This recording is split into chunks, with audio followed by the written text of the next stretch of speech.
Dice el título de esta prédica: ¿cómo vivir para la gloria de Dios? Es una pregunta importantísima, porque cuando uno usa la palabra para la gloria de Dios, tiene que entender que no es algo sencillo, es algo fuerte. Nosotros, yo, mi familia, mis hermanos, crecimos en la iglesia. Entonces uno se aprende toda la jerga evangélica, ¿verdad? ¿Cómo está, hermano? Que Dios lo bendiga. Amén. Igualmente, ¿verdad? ¿Cómo va? ¿Cómo está? Bendecido, prosperado y en victoria, ¿verdad? Para la gloria de Dios. Y muchas de esas palabras, como las usamos mucho, a veces no tienen la fuerza de lo que significa. Y algunas veces las personas usan las palabras mal o con enfoques equivocados. Y yo muchas veces he escuchado gente decir que para la gloria de Dios hace cosas que no son para la gloria de Dios, ¿verdad? Una vez escuchamos a una señora, no se me olvida decir, que ella pidió el micrófono y dijo: yo quiero decirles, hermanos, que para la gloria de Dios ya me divorcié de mi esposo. Entonces, a partir de ahora estoy solterita y a la orden. Se mandó a decir semejante cosa, diciendo que era para la gloria de Dios. Quizás es porque no había entendido lo que significa la gloria de Dios. La gloria de Dios, hay gente que canta de la gloria de Dios, pero no le da la gloria a Dios. Hay gente que habla de la gloria de Dios, pero no vive en la gloria de Dios. Porque la gloria de Dios tiene que ver con ese brillo, con esa fama, con lo que se emana de la misma presencia de Dios. Es lo intocable de Dios. La gloria de Dios es eso que pidió Moisés ver. Dijo: muéstrame tu rostro, Señor. Quiero ver tu rostro, Señor. Y entonces dice la Biblia que cuando Moisés le pide a Dios ver el rostro, Dios le dice: no, Señor, no hay una sola persona que me haya visto a mí y quede vivo y quede en pie por verme. Pero sin embargo te voy a permitir que veas mi espalda. Métate en la hendidura de la peña, porque yo voy a pasar, y cuando pase vas a recibir, vas a ver esa fuerza. Y bueno, fue todo un capítulo impresionante. Pero también está el capítulo de Isaías, cuando la Biblia dice que Isaías tiene una visión de la gloria de Dios en el templo, de la misma presencia de Dios. Isaías, dice la Biblia, que cuando él vio a los querubines y vio en la casa se llenó de humo, y eso fue impresionante. En ese momento dice Isaías que él se arrodilló, cayó como muerto, y él dijo: ay de mí, que soy pecador, porque siendo un hombre inmundo de labios, mis ojos han visto la gloria de Dios. La gloria de Dios es algo tan serio, tan pesado, que cuando uno la experimenta, no puede quedarse sin arrepentirse. No puede quedarse sin hacer lo que hizo Isaías luego, porque él le dijo: Señor, heme aquí, envíame a mí. Cuando una persona vive en la gloria de Dios, vive rendida para Dios, vive rendida a lo que Dios tiene. Y si uno revisa y se mete más en lo que significa dar gloria a Dios es reconocer lo que Dios es reconocer esa fama, es reconocer ese lugar, esa presencia que Él tiene. Mi suegro ha trabajado como gerente en muchas empresas, en mercadeo, y algunas veces le tocó organizar eventos grandes. Dice que una vez le tocó traer a Chayanne a Costa Rica. Aquí nadie sabe quién es Chayanne, ¿verdad? Pero dice que cuando trajo a Chayanne fue una cosa de locos, porque hizo una reunión como un lugar, algo privado, con Chayanne en un hotel, y luego era en el estadio.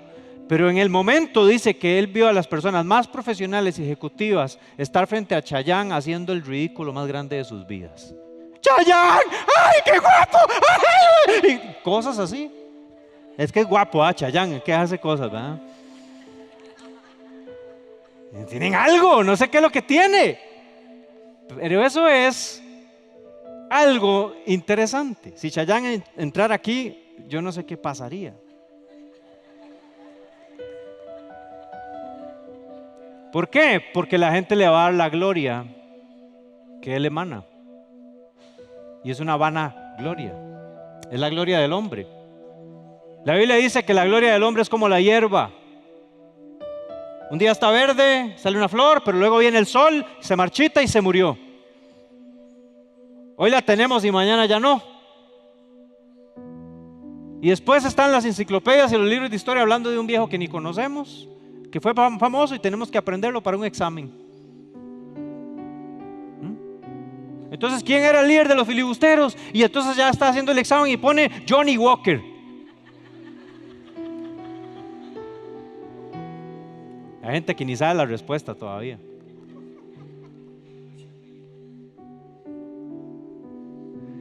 Porque la gloria pasa.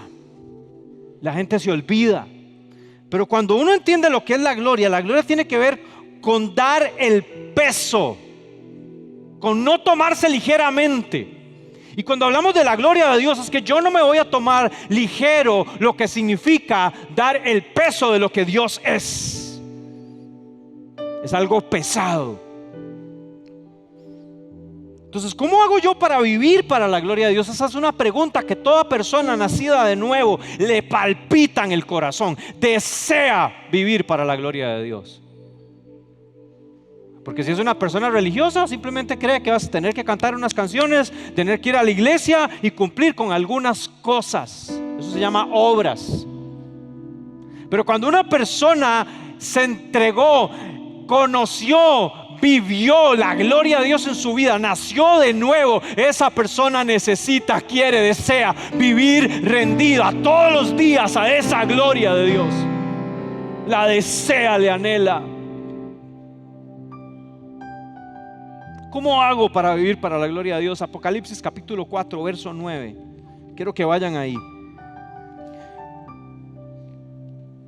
Y si usted estuvo a las 11 cuando prediqué esto, tome nota porque eso no estaba, lo que voy a hablar ahorita. Apocalipsis capítulo 4, verso 9. Dice: cada vez que estos seres vivientes daban ¿qué? ¿Qué daban?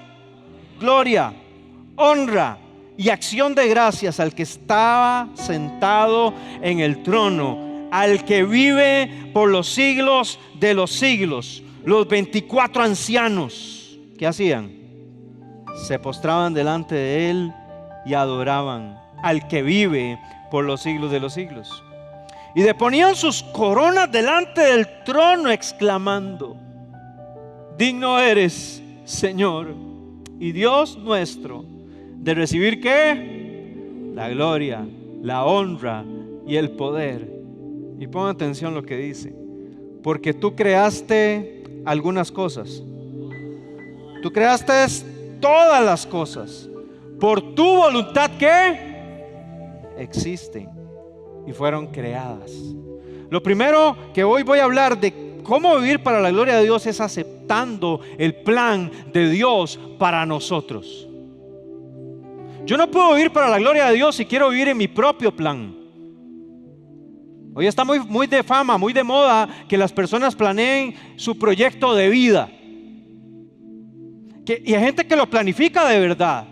Hay gente que planifica su estilo de vida, su proyecto de vida, y quieren y saben a dónde van. Y yo les voy a decir algo: eso está bien, no está mal, pero siempre y cuando no compita con el diseño y el plan de Dios para nosotros. Porque dice aquí que los 24 ancianos, que eran unos seres en el celestiales, unos ángeles especiales dedicados a la adoración de Dios, cuando vieron al que estaba sentado en el trono, a Jesús resucitado, que se había sentado en ese trono después de haber vencido al enemigo, después de haber venido a morir por nosotros y resucitado, cuando lo vieron ahí postrado en esa visión, Juan lo que vio fue que los 24 ancianos agarraron y se postraron, tiraron sus coronas para darle honra al que sí era digno. En otras palabras, los 24 ancianos dijeron: nosotros no somos dignos, el que es digno es Él. Él es el único que merece y tiene un lugar, porque para Él, porque Él creó todas las cosas y por su voluntad existen y fueron creadas. Toda persona que quiere dar la gloria a Dios primero tiene que entender que nació según la voluntad de Dios. Usted y yo nacimos porque Dios quiso. ¿Cómo nació? ¿Cómo se dio el embarazo? ¿Cómo fue que usted llegó al mundo? ¿Cómo fue su hogar? ¿Cómo fue la familia en la que usted creció? ¿Cuál fue el ambiente? ¿Cuáles fueron los recursos? Ese no es el punto. El punto es que usted nació porque Dios quiso. Y una persona que entiende que Dios le hizo nacer es una persona que empieza a encaminarse a entender que tiene un propósito. Si yo quiero vivir en mi propio plan es porque no entendí que yo nací para Dios. Yo nací para sus propósitos eternos. Y todo lo que no camine según lo que Dios hizo, según lo que Dios planeó, nos va a destruir. No cumplir el plan de Dios nos destruye. No dar gloria a Dios nos destruye.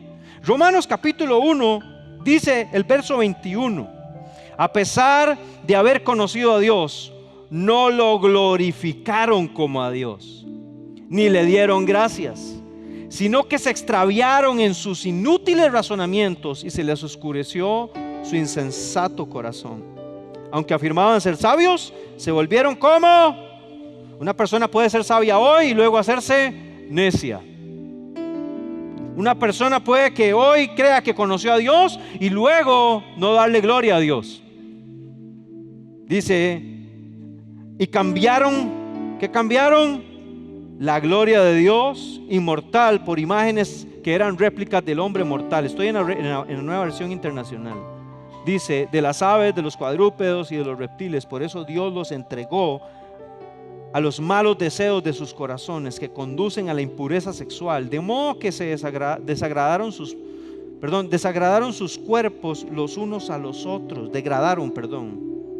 Cambiaron la verdad de Dios por la mentira, adorando y sirviendo a los seres creados antes que al Creador, quien es bendito por siempre.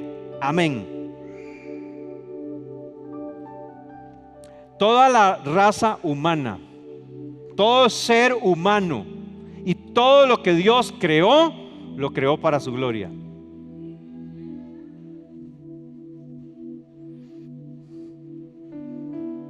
Las cosas que el hombre hace son asombrosas, pero nadie le puede ganar a lo que Dios ha hecho. Pero el hombre cree que por crear cosas es más sabio que Dios. Entonces el hombre cree que puede cambiarse de sexo, por ejemplo, y que entonces resolvió el problema de los que sienten una tendencia. Pero cuando la persona viene y se cambia de sexo y ve que ese cambio de sexo y esa operación que le hicieron no funciona porque no va a tener un funcionamiento como si hubiera nacido con esos órganos, entonces la persona se deprime, se frustra y se quiere matar. ¿Por qué? Porque no es el diseño de Dios. Satanás cree que la sabiduría o nos hace creer a nosotros que en nuestra sabiduría nosotros no vamos a ocupar a Dios, no vamos a ocupar ningún plan, pero eso es lo que justamente hace que nosotros terminamos adorando conocimientos, terminamos adorando personas, movimientos, a Chayán, pero nos distraemos del único que merece gloria, del único que es digno de la gloria. ¿Por qué? Porque tenemos un corazón que se rindió al pecado, lo mismo que le pasó a Caín. ¿Qué fue lo que le pasó a Caín? La Biblia enseña que Caín tenía que presentar una ofrenda a Dios para darle gloria a Dios. Abel trajo lo mejor que tenía, pero Caín trajo alguito, pero no era lo mejor. Y la Biblia dice que a Dios no le gustó lo que él trajo Caín. Dios sabe qué le estamos dando y qué no le estamos dando y cómo se lo estamos dando. ¿Cómo está nuestra vida? ¿Cómo está nuestro desempeño, nuestro servicio, nuestra vida para Dios, nuestro amor por Dios? Dios sabe cómo lo estamos haciendo, si estamos haciéndolo según el diseño o si estamos haciéndolo a nuestra manera, a nuestra sabiduría. Tenga cuidado de razonar la manera en la que adora. Porque cuando usted adora, yo estoy seguro que el mismo Espíritu Santo lo va a guiar a adorar como tiene que adorar. Pero si usted lo que cree es que está adorando, pero está siendo guiado por su carne o por su religiosidad, quizás lo que va a hacer es un toque como el de Caín. Y la gente como Caín no puede conectar con Dios, no puede darle la gloria a Dios. El diseño de Dios era que Caín le adorara, porque cuando uno adora, cuando uno da gloria, el beneficiado es uno. Porque uno se llena de la gloria del que adora. Cuando yo le doy gloria a Dios, yo me lleno de su gloria. Y cuando la gloria de Dios se manifiesta en nosotros, se desbaratan cochinadas, se deshacen las obras del diablo. Cuando la gloria de Dios toca nuestra vida, cuando el cabot, cuando ese peso de la gloria de Dios viene sobre nosotros, un montón de cosas que no estaban en orden comienzan a tomar el orden divino, comienzan a conectarse con el diseño de Dios. Pero yo tengo que encaminarme a esa gloria. Dios nos creó para su gloria. Por eso el salmista decía: mi embrión vieron tus ojos. En tu libro estaban escritas todas aquellas cosas que fueron luego formadas, sin faltar una de ellas. Ese Salmo 139 es un salmo bellísimo. Un salmo que explica la manera en la que Dios, desde antes de la fundación del mundo, ya había pensado en nosotros. ¿Usted tiene claro por qué nació? ¿Tiene claro por qué está aquí en la tierra? ¿Tiene claro el diseño de Dios, el propósito de Dios, o está caído como esa botella? Gracias. Hay que sacarle el jugo a ese error. Porque cuando uno no tiene claro para qué nació, uno hace lo que sea y vive mal, vive perdido, distraído. Pero cuando uno se conecta con el propósito por el que nació, la vida cobra sentido. Uno comienza a caminar en plenitud, uno empieza a respirar otro aire, uno empieza a vivir sabiendo lo que Dios diseñó, un plan perfecto. Dios tiene un plan perfecto, pero el nuestro no lo es. Y Efesios capítulo 1 verso 4 dice que Él nos escogió en Él antes de la fundación del mundo. ¿Quieren ir conmigo ahí? Efesios capítulo 1 verso 4. Dice: según nos escogió en Él antes de la fundación del mundo, para que fuésemos santos y sin mancha delante de Él, en amor, habiéndonos predestinado para ser adoptados hijos suyos por medio de Jesucristo, según el puro afecto de su voluntad, para alabanza de la gloria de su gracia, en la cual nos hizo aceptos en el amado. A mí me llama la atención que diga que fuimos escogidos para ser santos, porque santo significa es apartado.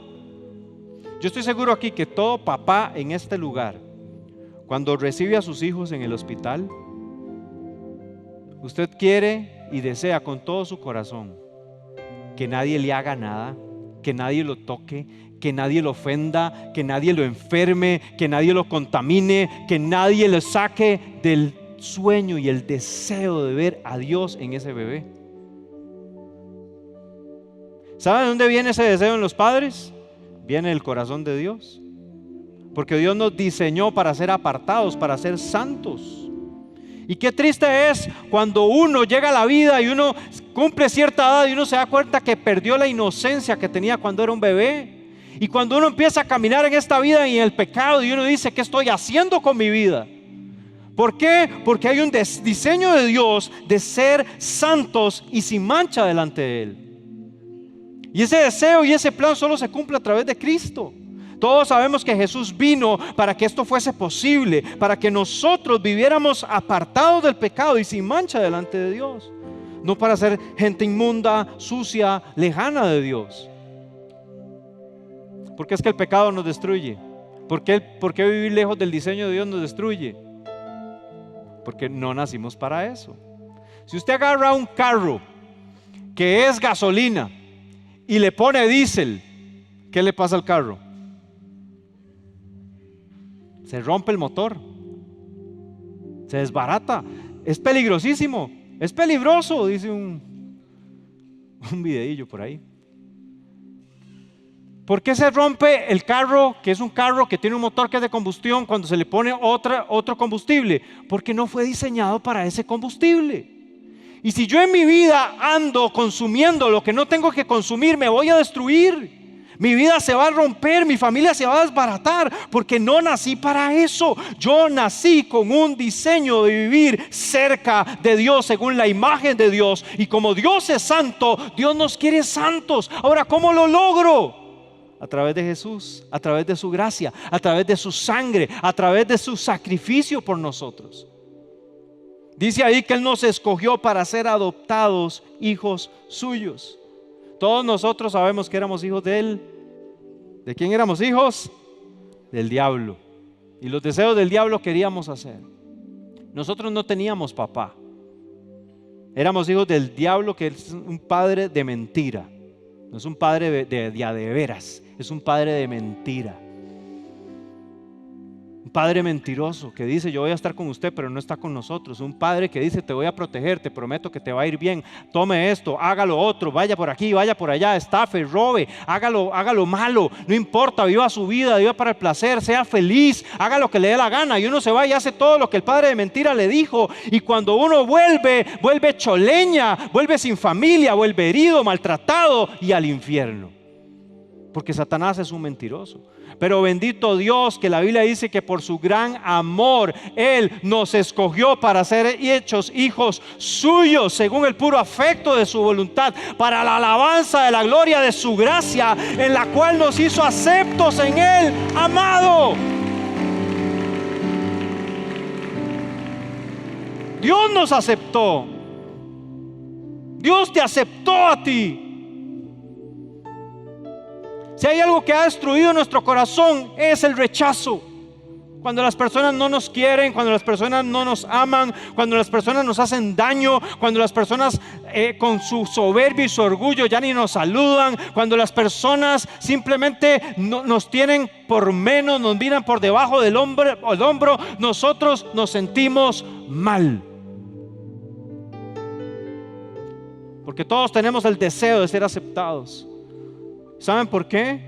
Porque en Dios nadie es rechazado. Y cuando una persona entiende que Dios lo aceptó a pesar de su condición, a pesar de donde venía, de lo que hizo, de lo que no hizo, y Dios dijo: yo te acepto como mi hijo. Uno cree que aceptó a Dios, pero el que lo aceptó a uno fue Dios. Dios te dijo: no lo merecías, pero ahora, por lo que mi hijo hizo, a partir de ahora eres mi hijo.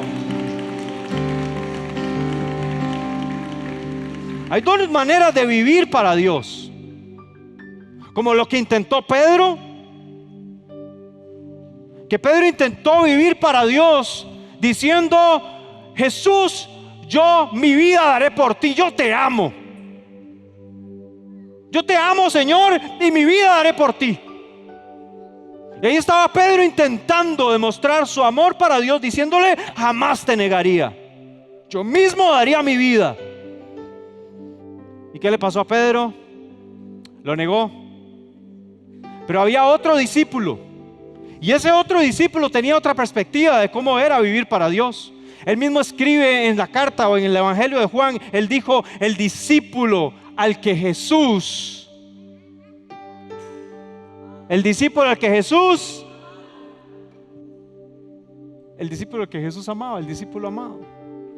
Juan tenía una perspectiva de que él estaba con Jesús porque Jesús no porque él amaba a Jesús.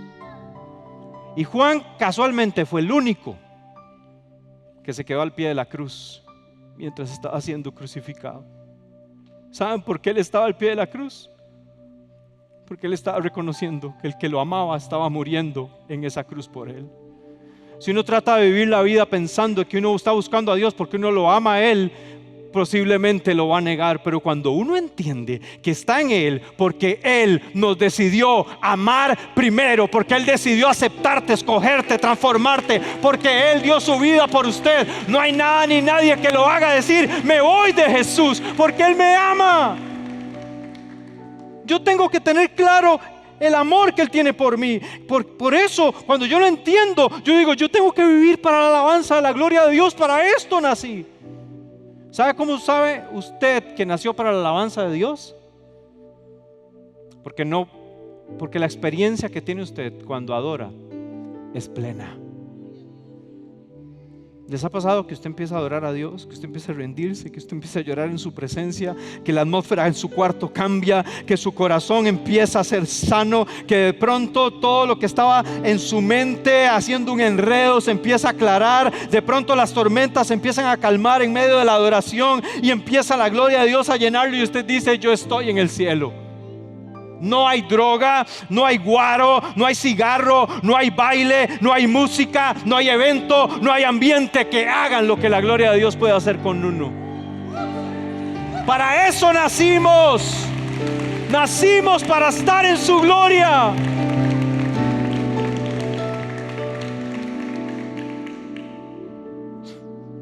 ¿Cómo hago para vivir para la gloria de Dios? Número 2, renunciando a nuestra propia gloria y placer.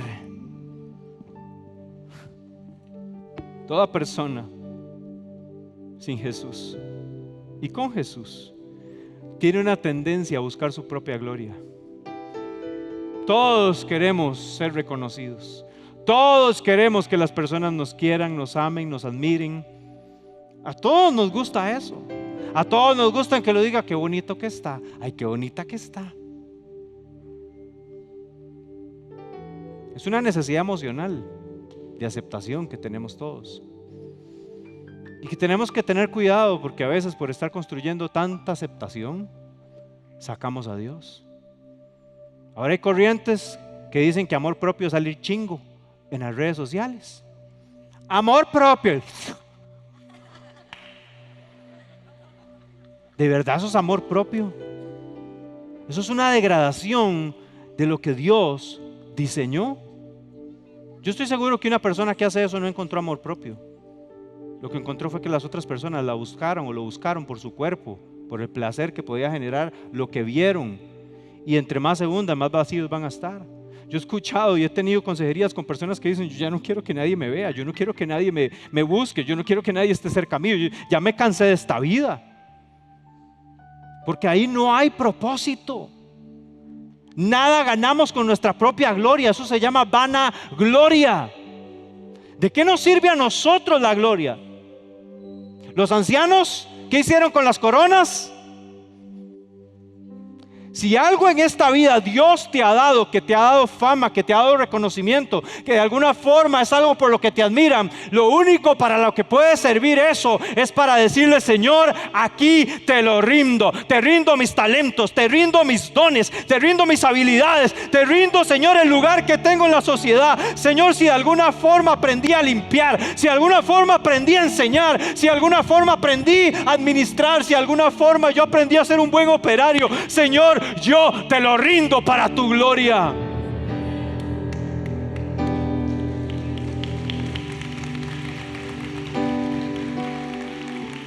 Porque cuando uno no hace eso, se le va la jupa. Perdón.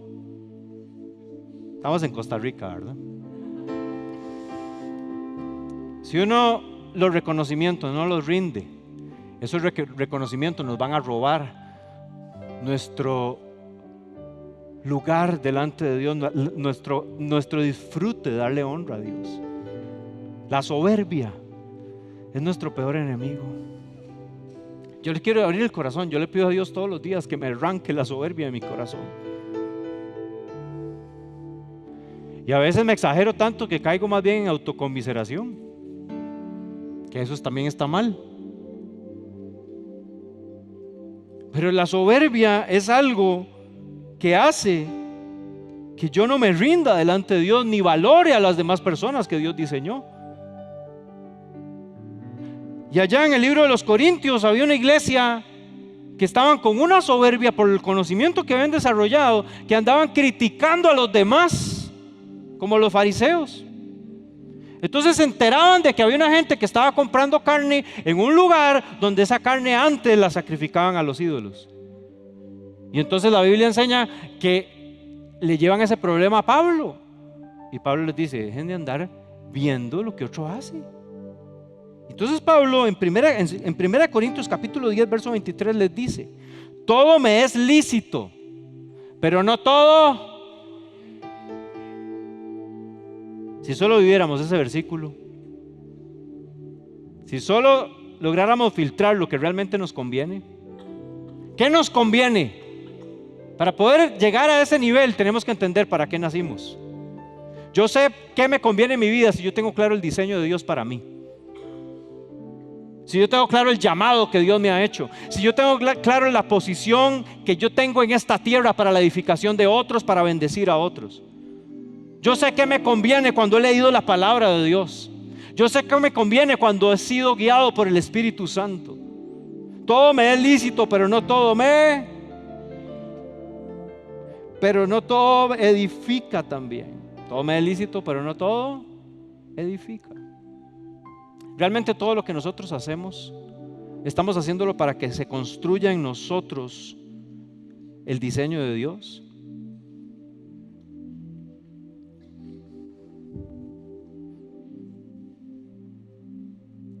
La manera en la que hablo, los lugares a los que voy, los programas que veo, las cosas que leo, las cosas que escucho, las cosas que hablo. ¿Realmente todo lo que yo hago me conviene y me edifica? Porque si yo quiero vivir para la gloria de Dios, yo estoy revisando que mi diseño no se desvirtúe, no se degrade, no me pase lo que le pasa a la gente en Romanos capítulo 1 que leímos ahora, que cambiaron la gloria de Dios, que se degradaron hasta sus propios cuerpos.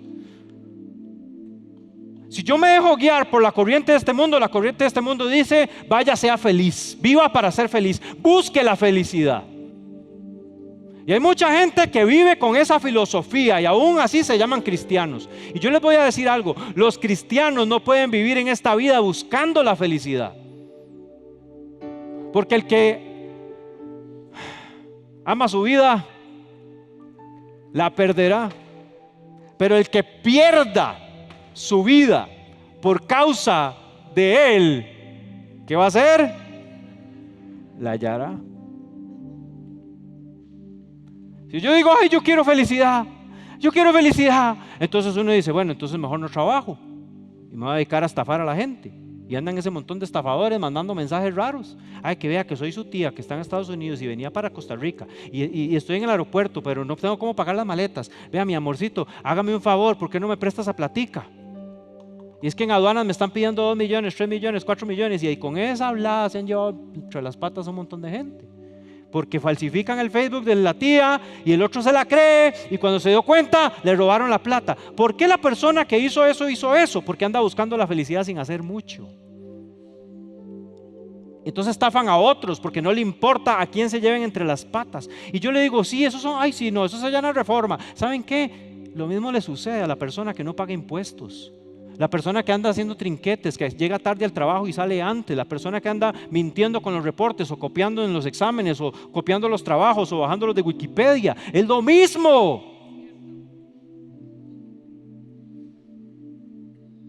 Cuando mentimos sobre el salario, cuando no diezmamos, cuando no ofrendamos, cuando decimos: no voy a ir porque tengo una situación familiar, y la situación familiar fue que se quedó viendo tele y por eso no vino a buscar a Dios.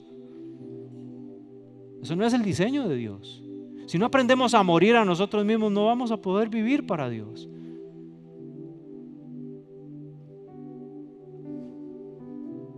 Se puso feo esto, ¿eh? Pablo dice: ninguno busque su propio bien. ¿Cómo? ¿Cómo no voy a buscar mi propio bien?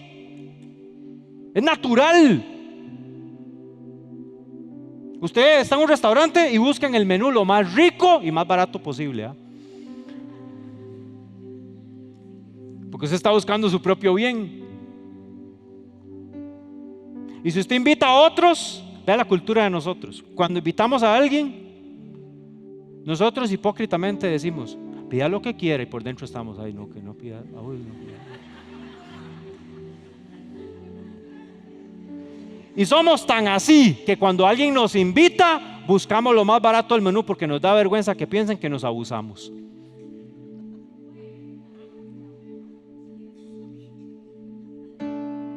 Porque andamos buscando nuestro propio bien. Vivir para la gloria de Dios tiene que ver con andar cuidando a la esposa, con andar cuidando a los hijos. Usted sabe que ama a alguien cuando el mejor pedazo de carne se lo da a esa persona. La mejor fruta que está ahí entre la frutera se la da a su esposa y no se la come usted. Pero cuando uno vive de manera egoísta, uno se abuchona, uno anda de vulgarzazo, se anda colando en todo lado, en la parada, en el banco, en el carro. ¿Usted ha visto los piratas?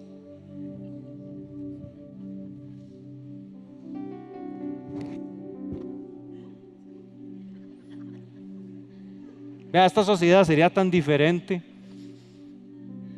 si viviéramos para la gloria de Dios. nuestra familia sería tan diferente, nuestra casa, el país, la iglesia, todo lo que hacemos, la empresa donde estábamos, si solo viviéramos para la gloria de Dios. ¿Saben qué significa lo que estoy diciendo hace rato? Lo que estoy diciéndoles es que la manera en la que yo viva tiene que hacer que Jesús sea más famoso, porque cuando te vean, digan: wow, yo creo en ese Jesús, en ese Dios que Él tiene.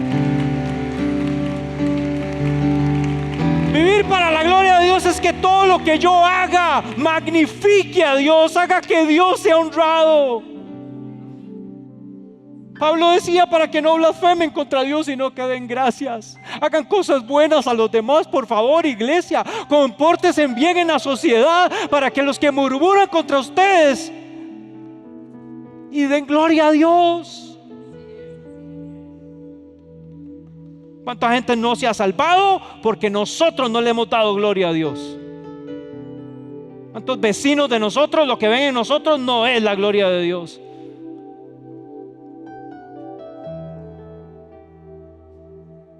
Todo lo que no edifique es un despropósito. Todo lo que no vaya en función de ayudar a alguien más está fuera de la voluntad de Dios. Dios nos diseñó para que en sociedad cada uno de nosotros mejoremos la vida del otro. Si usted le mejora la experiencia a su compañero de trabajo, a su vecino, a su esposo, a su esposa, usted le está dando gloria a Dios. Y si usted le da gloria a Dios donde usted está, la gloria de Dios se va a manifestar.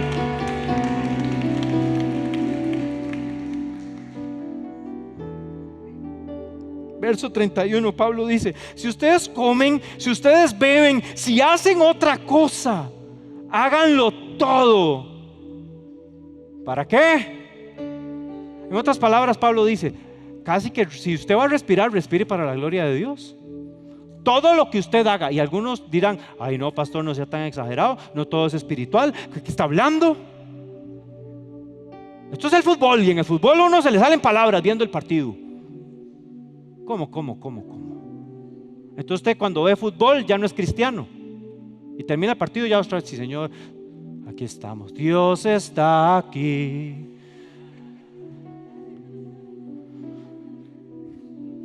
¿Cómo nos cuesta, verdad?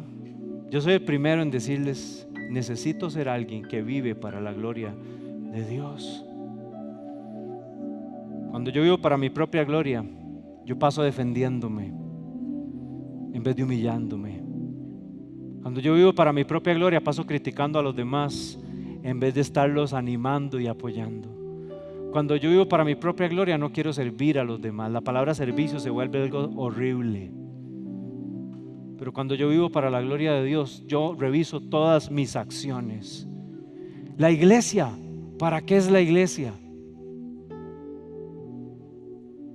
¿Sabe cómo entendió Jacob cuando tuvo un encuentro con Dios qué era la iglesia?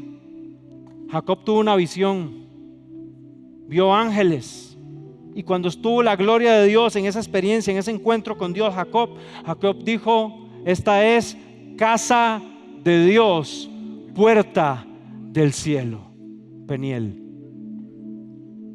Casa de Dios, puerta del cielo. ¿Sabe qué es la iglesia? La puerta del cielo. Como decía alguien que escuchaba un día de esto, decía: ¿por qué hacemos la puerta tan fea?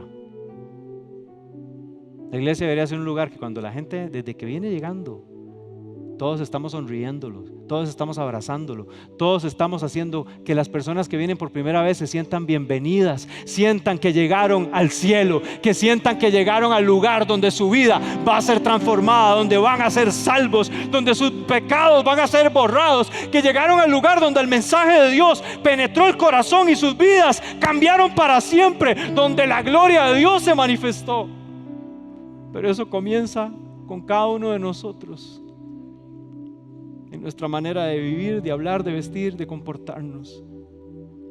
Termino esto diciéndoles lo que dijo mi hija Raquel. Estábamos leyendo la Biblia y venía la palabra adoración en lo que leímos. Entonces yo revisé, de vez en cuando reviso si están entendiendo lo que estamos hablando. Y entonces le pregunto: chicas, ¿para ustedes qué es adoración? ¿Qué es adoración? Y Sofía dijo: papá, adoración es cantarle a Dios todo el día. está lindo, tiene sentido.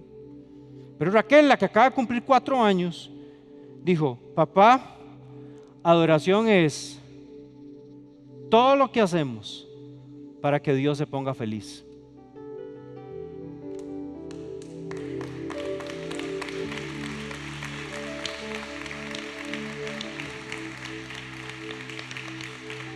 Yo quiero tener el corazón de Raquel, porque Raquel entendió todo. Es vivir haciendo que Dios sonría, que Dios se ponga feliz. No es un tema de cantar y cantar, no es un tema de estar ahí con una aureola en la cabeza. Es un tema, el deseo de enamorar a Dios, porque Él se enamoró de mí y yo no lo merecía. Es que cada vez yo me parezca más al diseño que Él planeó para mí. Es que cada vez más todo lo que yo haga que la gente entienda que Él es real. Necesitamos vivir para su